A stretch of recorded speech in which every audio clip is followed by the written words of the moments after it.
Bom dia, graça e paz. Muito bom estar com você aqui hoje pela manhã, para a gente poder juntos refletir na palavra de Deus. Eu não sei se você se lembra, mas há alguns meses, especificamente em abril, eu compartilhei uma palavra com você sobre a pessoa que é crente ou se diz cristã, mas no fundo, na prática da sua vida, é ateia, não crê em Deus, porque crê com a boca, mas com a prática nega. Infelizmente, isso é comum não só nos dias de hoje, mas desde os tempos remotos da Bíblia, como nós podemos compartilhar. Então eu te convido, se você não assistiu, se você não participou, que você volte lá no feed do Instagram, tem lá na bio, tem a parte das postagens e tem a parte dos vídeos. Todos os vídeos de ministrações, de lives, de cultos de celebração estão lá. Você consegue ver todos eles. E também no YouTube você vai conseguir ver cada uma das lives, das ministrações de domingo também, tá? Então convido você, volta um pouquinho lá atrás, que você vai ver um pouquinho sobre esse tema. Eu estou tentando lembrar aqui, acho que o tema, se eu não me engano, o título é Crer e Praticar. Se eu não me engano é esse. E meio que linkado a esse tema, eu queria falar um pouquinho sobre coerência comigo e com você, Porque a verdade é que sempre quando nós estamos falando, primeiro falamos a nós, não é verdade? E quando a gente pensa nessa vida de cristãos ateus, de crentes ateus, a gente vê essa incoerência, na vida das pessoas. E um caminho para se sair dessa incoerência, dessa vida de incoerência, é conhecer a Deus de maneira verdadeira. Porque como que você vai crer naquilo que você não conhece, que você tem uma remota ideia do que seja, alguém te falou, mas você não experimentou, você não conheceu. Esse conhecimento, ele é o primeiro passo para a gente estabelecer um relacionamento real com Deus. Esse relacionamento real vai nos levar a experimentar uma nova vida, uma vida cristã verdadeira, diferente daquela vida de incoerência, diferente daquela vida que é o crente que crê com a boca, mas com a prática age de maneira contrária àquilo que prega, àquilo que fala, E às vezes a gente acha que a gente não sabe, não sei como é que eu vou me relacionar com Deus, não sei o que eu faço, mas na maioria das vezes, essa dificuldade de se relacionar com Deus, aliás, um pequeno parênteses aqui, para você e para mim. Não sei, como eu disse, se você não assistiu às lives anteriores, eu recomendo que faça, porque as coisas vão se conectando de uma maneira muito linda. E, se eu não me engano, a primeira ministração que eu compartilhei aqui nessas lives, eu falei sobre as 5 prioridades, de um cristão. E qual que é a primeira prioridade, você se lembra? É o relacionamento com Deus. Então, vamos lembrar. Relacionamento com Deus é o primeiro. Relacionamento conjugal, se você é casado. Relacionamento familiar, pais, filhos, O relacionamento no trabalho. E o relacionamento ministerial, a vida ministerial. E é nessa sequência, porque é nessa ordem de importância. Eu não posso ter um ministério abençoado ou um ministério plenamente abençoado, porque talvez pareça ser, mas o ser de fato depende de uma vida, de um relacionamento profissional abençoado, depende de um relacionamento familiar abençoado, depende de um relacionamento conjugal abençoado, e todos estes depende de um relacionamento com Deus abençoado. E muitas vezes você e eu queremos corrigir esses outros relacionamentos, esses que são na horizontal, gente com gente, Aqui pessoas que estão entre nós, nosso cônjuge, nossos filhos, nossos pais, nossos parentes. E não tem nada de errado nisso, devemos sim buscar nos relacionar de maneira melhor, mais profunda, a cada dia com cada um. também no nosso trabalho e, claro, no nosso ministério. Mas veja, como que isso vai ser pleno? Como que isso vai ser profundo de verdade se o nosso relacionamento com Deus não for profundo, verdadeiro, não for o principal, não for o primeiro, mais importante, o relacionamento com o qual nós nos dedicamos com mais força? Como que o resto vai ser? Você está entendendo? Então hoje eu quero falar com você um pouquinho sobre esse relacionamento com Deus, que muitas vezes falta. E falta por quê? Hoje é dia de nós profetizarmos a palavra. Eu vou compartilhar com você hoje alguns impedimentos que atrapalham, que trazem conflito, dificuldades para nos relacionarmos com Deus. Mas, além desses impedimentos, desses empecilhos, eu quero trazer a palavra de Deus para que você e eu possamos ler, crendo, tomando posse para nós, sabendo que a palavra é viva e eficaz, é poderosa para agir na minha vida e na sua vida. Deus é tão maravilhoso que, além de nos trazer, uns aos outros, porque a comunhão, a comunidade, o estar junto, o viver junto, o aprender um com o outro, o ouvir um do outro é maravilhoso. Mas Ele também nos deu a sua palavra, essa palavra que é viva e eficaz. Essa palavra que, quando ela é vivificada pelo Espírito Santo, ela traz vida plena. E é essa palavra que nos liberta, Essa palavra que é a verdade. A verdade não está fora da palavra de Deus. A verdade é a palavra de Deus, vivificada pelo Espírito Santo. Então, vamos lá. Estou falando com você assim que sobre relacionamento com Deus existem alguns empecilhos. E o primeiro empecilho que você acha que existe é que eu não sei muito bem como é que eu faço para desenvolver o meu relacionamento com Deus. Bom, eu já quero apontar esse engano para você. De uma maneira bem simples. Relacionamento com Deus é relacionamento. Com Deus ou com qualquer pessoa. Então, se você se relaciona com o seu cônjuge, com um amigo, com uma amiga, com uma pessoa, você já sabe como se relacionar com Deus. Porque é assim. Jesus fala, já não vos chamo servos, eu vos chamo amigos. Então é assim que nós nos relacionamos com Deus. E a gente sabe disso. A verdade é que a gente sabe disso. A gente coloca isso como um empecilho, mas não é. Mas se você quer saber o que é um empecilho de verdade, um dos empecilhos que eu quero compartilhar com vocês é a vergonha do passado. É um obstáculo que atrapalha muito o relacionamento com Deus para muitas pessoas, porque tem vergonha e é escravo dessa vergonha, a vergonha do passado. Ah, porque no passado eu fiz isso, eu fiz aquilo. No passado a minha vida era complicada, era triste. Tudo bem. Eu não vou discutir a veracidade do que aconteceu no seu passado. Mas vamos seguir. Pense em algum relacionamento, qualquer relacionamento, Como eu falei, pode ser uma amizade, pode ser o seu casamento. Se você tem namorado ou namorada, pensa no seu namorado, no seu relacionamento com o seu namorado, com a sua namorada, relacionamento com um colega de trabalho. Se você fizer alguma coisa que vai desgastar, que vai ferir, que vai machucar esse relacionamento, o que é mais comum de acontecer? O que é mais fácil? O que é o mais provável de se acontecer?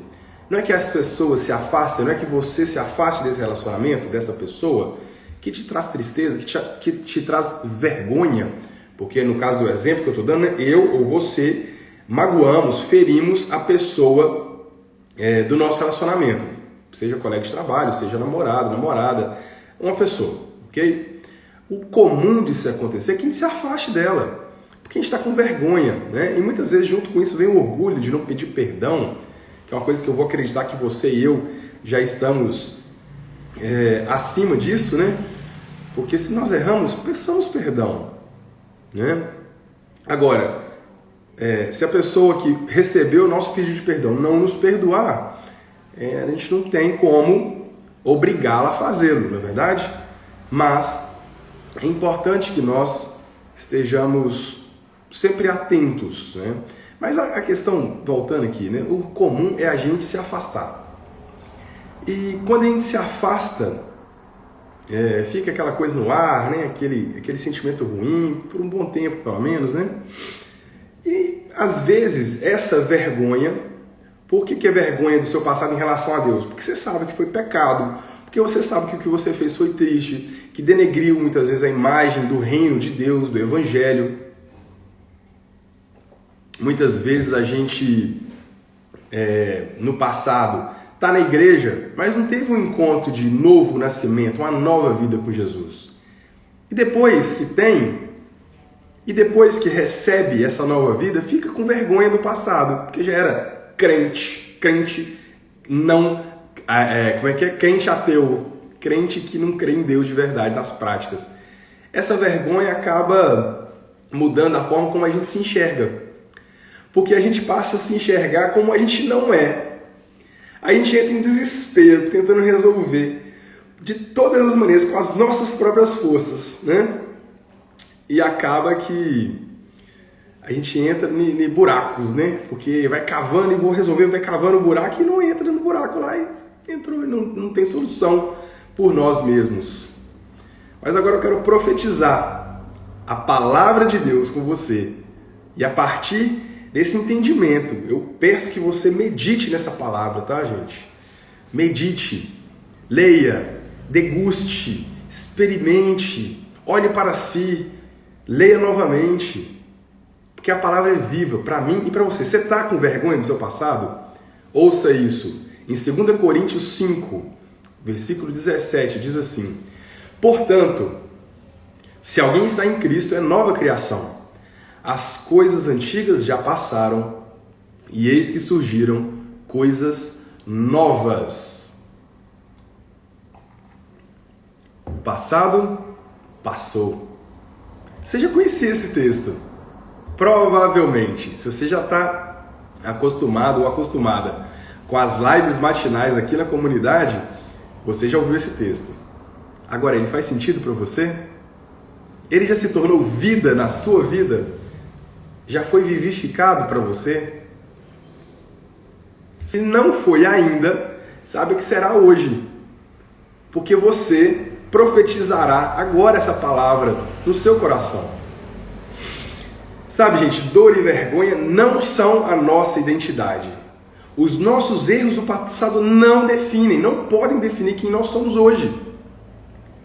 Porque se nós estamos verdadeiramente em Cristo, por que as coisas velhas não passaram ainda?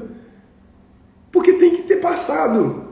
E talvez já passou e você ainda não atentou para isso. Então preste atenção, você nasceu de novo. Você já experimentou da nova vida em Cristo? É nova criatura? As coisas velhas se passaram. Mas tem um outro empecilho também, importante. Agora eu quero, antes de ler aqui, no meu esboço tem mais dois textos que eu acho importante a gente profetizar juntos, tá? Vamos falar sobre a nossa identidade. Isaías 43, versículo 18 e 19. Esqueçam o que se foi. Não vivam no passado. Isso é Deus falando comigo e com você. Olha o que ele fala em seguida. Vejam, estou fazendo uma coisa nova. Ela já está surgindo, vocês não o percebem? Até no deserto vou abrir um caminho e riachos no ermo. Vamos ouvir mais um agora? Isaías 43, versículo 25. Sou eu mesmo, aquele que apaga suas transgressões por amor de mim e que não se lembra mais de seus pecados. Você ouviu o que Deus falou? Que Ele não se lembra mais dos seus pecados. O passado passou. Creia nisso. Viva de acordo com essa palavra. Você vai ver a diferença. Aí você vai pensar assim comigo, mas é fácil falar, né? Você não sabe o que eu fiz? Você já ouviu falar do rei Davi? O rei Davi, ele tinha um passado também complicadinho. Ele não foi um cara, se você pega e lê a história de Davi desde o início até o fim, a vida dele não era benta, não. Tanto que ele não foi permitido, Deus não permitiu que ele construísse o templo de Salomão, né? Tanto que foi Salomão que construiu, por isso que chama Templo de Salomão hoje. Mas o templo do Senhor, Deus não permitiu que ele construísse, porque as mãos dele estavam sujas de sangue. Mas sabe o que acontece? Davi, ele focou naquilo que ele era para o Senhor. Leia os Salmos. Olha como que Davi se entrega. Davi decidiu olhar para quem o Senhor via. E não porque ele já tinha feito. E não para o seu passado. Você e eu temos a oportunidade de ler a palavra de Deus e crer que ela é vida na nossa vida. Mas, bom, tem um outro obstáculo também, outro empecilho para o relacionamento com Deus que eu quero compartilhar com você também, brevemente, que é o medo do futuro, né? A gente tem, às vezes, vergonha do passado, mas existe o outro oposto, né? Que é o medo do futuro, um tema que a gente tem trabalhado aqui várias vezes, que o medo do futuro está muito ligado à ansiedade, né? E esse obstáculo, ele é gerado porque a gente está sempre tão preocupado com o que está por vir, com o que pode ou não pode acontecer, que a gente vive escravo, e eu estou usando esse termo forte, né, como eu usei no outro, escravo da vergonha do passado. Muitos vivem escravos do medo do futuro. E de um futuro que não chegou, né? Porque senão não seria futuro. E é importante isso, né? Apesar de ser redundante, um futuro que não chegou. Mas, por exemplo, daqui a 5 segundos é futuro. Quando chegar esses 5 segundos, ele já deixa de ser futuro. E eu já vou estar preocupado com outro futuro. Sempre com aquele futuro que não chega. Sempre com o amanhã. O amanhã nunca chega, porque é sempre amanhã. Cuidado. Cuidado. Sabe o que a palavra de Deus fala para mim e para você? Mateus 6,34. Portanto, versículo que você conhece. Vamos lá. Portanto, não se preocupe com o dia de amanhã.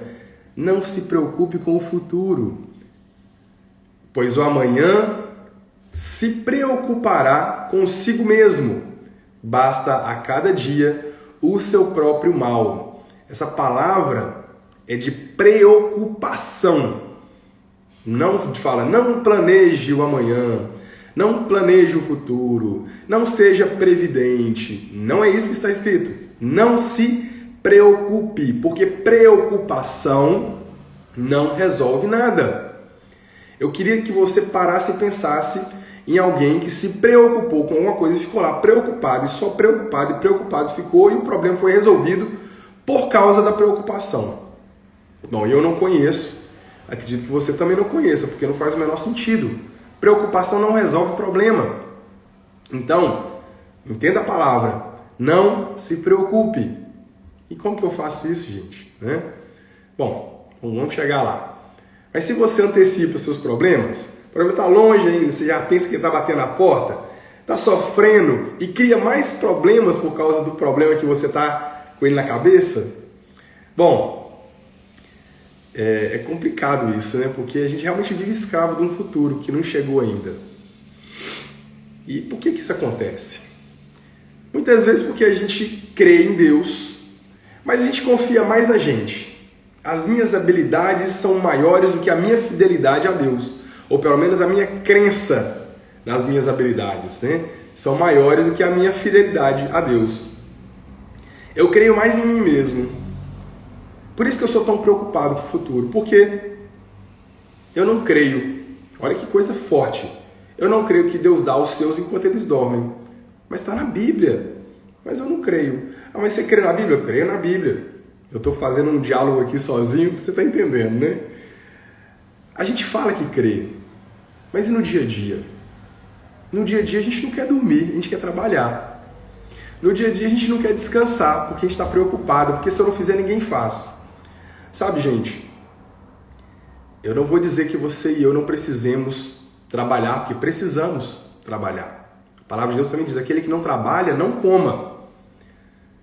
Mas antes de preocupar, temos que descansar no Senhor. Aqui, ó.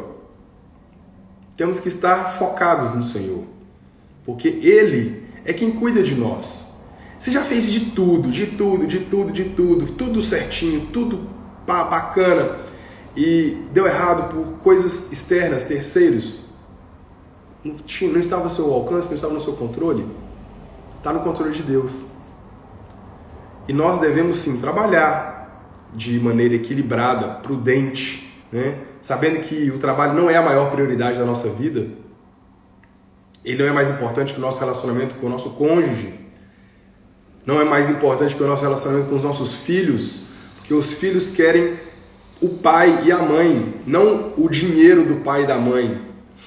Eles são, às vezes, tão mal criados, no sentido literal da palavra, que acabam achando que querem o dinheiro e reproduzem isso quando são adultos. Mas o que eles querem é o pai, a mãe, a presença, o ensino, não é? E cuidado para não inverter as prioridades e a ansiedade e o medo do futuro não te afligir. Sabe o que está escrito em Filipenses 4:6? A gente já leu, né? Algumas vezes durante essas lives passadas. Não andem ansiosos por coisa alguma, mas em tudo, pela oração e súplicas e com ação de graças, apresentem seus pedidos a Deus.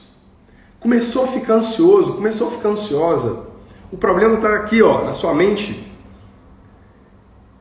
Pela oração e súplicas e com ação de graças, apresente a Deus. Fale com seu pai. E olha que lindo isso, cara, porque eu fico assim, impressionado. Nós estamos falando de relacionamento com Deus. E a gente está falando que o medo do futuro é um impedimento para esse relacionamento com Deus. Porque a gente acaba tirando o nosso foco do Senhor e colocando o nosso foco num futuro que ainda não existe. E a gente começa a parar de falar e parar de se relacionar com Deus porque a gente está muito ocupado se relacionando no trabalho, ou nem com o trabalho, assim, com as pessoas do trabalho, mas com o trabalho, com o labor em si. Mas quando nós apresentamos a Deus nossos pedidos, nossas inquietudes nas orações e súplicas, o inverso acontece. Exatamente o oposto, a gente estreita o nosso relacionamento com Deus. A gente estreita o relacionamento com Deus e automaticamente o nosso trabalho é impactado de maneira positiva. Porque você vai sair daquele furacão, do meio daquele furacão, onde você não enxerga bem, e você vai para os braços do Pai. Onde você vai enxergar as coisas de uma maneira diferente, de uma maneira mais simples, mais fácil, mais tranquila. E não estou dizendo que vai ser fácil, mas vai ser muito menos difícil. Muito menos difícil, porque as prioridades vão estar corretas. Preocupação significa, indica que a gente não está disposto a deixar Deus lidar com determinadas coisas na nossa vida. Deus, até aqui tudo bem. Ministério é o Senhor que manda, mas aqui é meu trabalho, Deus. Eu tenho minha meta, eu sei o que eu quero. Então, Deus, daqui para lá, segura a onda aí. Cara, não é assim que a palavra diz a nós. Né? A gente acha que Deus não sabe. A real é essa, né? E a gente precisa ter o foco, ter o objetivo, ter a visão voltada para as coisas certas, né? Porque Deus nos ama. A gente crê que Deus ama, não crê? Todo mundo que está me ouvindo, você está ouvindo agora, você crê que Deus te ama? Se você não crê, saiba que Ele te ama. Saiba que Ele te ama, creia, porque é verdade. E você sabe o que está escrito em Jeremias 29:11? Sou eu que conheço os planos que eu tenho para você, diz o Senhor. Planos de fazê-lo prosperar e não de lhe causar dano. Plano de lhe dar esperança e um futuro. Se nós crermos nisso e nos apegarmos nessa palavra, profetizarmos essa palavra, vai fazer diferença na minha e na sua vida. Vai fazer diferença na nossa vida. Como que Deus demonstrou o seu amor por nós? Né? Você está na dúvida, né? Não, mas Deus não me ama nada. Como que Deus demonstrou o amor dele por nós? Uma das maneiras, a maior maneira, está lá em Romanos 5,8. Deus demonstra seu amor por nós, porque Cristo morreu em nosso favor quando ainda éramos pecadores. Ô, gente, você já perdoou alguém que te ofendeu? Já? Já, né? A gente acha que a gente é top, que a gente perdoa. Agora imagine que esse alguém assassinou a pessoa que você mais ama. E aí? Você continua firme na sua decisão de perdão? Agora imagine que essa pessoa, ela fez coisas terríveis o tempo todo, enfim. E ainda assim você morreria por ela? Você daria sua vida por ela para que ela fosse salva? É basicamente a pessoa que assassinou uma pessoa que você ama, foi a julgamento, e você fala, eu vou assumir a culpa, eu vou ficar preso no lugar dela. Por quê? Porque eu a perdoei, eu a amo, e eu libero o perdão na vida dela, inclusive tiro dela esse jugo. Foi o que Deus fez por nós, foi o que Jesus fez por nós, por mim e por você. E é difícil, muito difícil, imaginar a grandeza disso. A gente dá exemplos que são pequenos perto do que aconteceu, perto da realidade. Esse Jesus maravilhoso que, além de ter morrido por mim e por você, ele veio à Terra em forma humana, se desfez a sua glória temporariamente para ser como você e eu, de carne e osso, para passar pelo que nós não suportaríamos passar. Sabe o que está escrito em Pedro? 1 Pedro 4,8? O amor perdoa muitíssimos pecados. Sabe o que está escrito em Salmo 139,16? Os teus olhos, os olhos do Senhor, viram o meu embrião, viram o seu embrião. Todos os dias determinados para mim foram escritos no seu livro, antes de qualquer deles existir.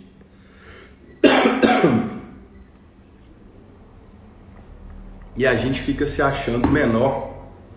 A gente não tem uma ideia da nossa identidade, de quão importante nós somos para Deus. Você sabe o que está escrito em Romanos 8, 35 e 38 a 39? É uma pergunta para mim e para você. Quem nos separará do amor de Cristo? Será tribulação, angústia, perseguição, fome, nudez, perigo, espada? E aí? O que nos separa? Pois eu estou bem convencido de que nem morte, nem vida, nem anjos, nem demônios, nem o presente, nem o futuro, nem qualquer poder, nem altura, nem profundidade, nem qualquer outra coisa da criação será capaz de nos separar do amor de Deus que está em Cristo Jesus.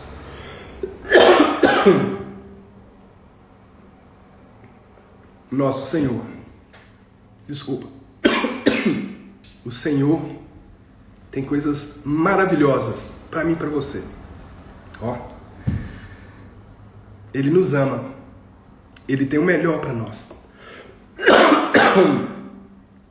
Cabe a nós decidirmos de acordo com a palavra, aceitar e viver de acordo com essa palavra. Amém? Desculpa aí pelas tosses, o engasgo no final.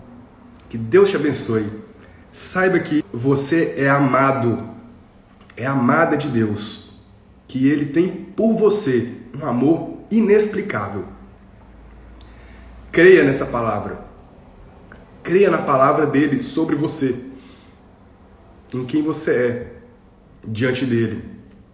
Porque ele é o nosso Deus, mas ele também é o nosso amigo, aquele que quer ouvir de nós, se relacionar conosco. Amém, queridos?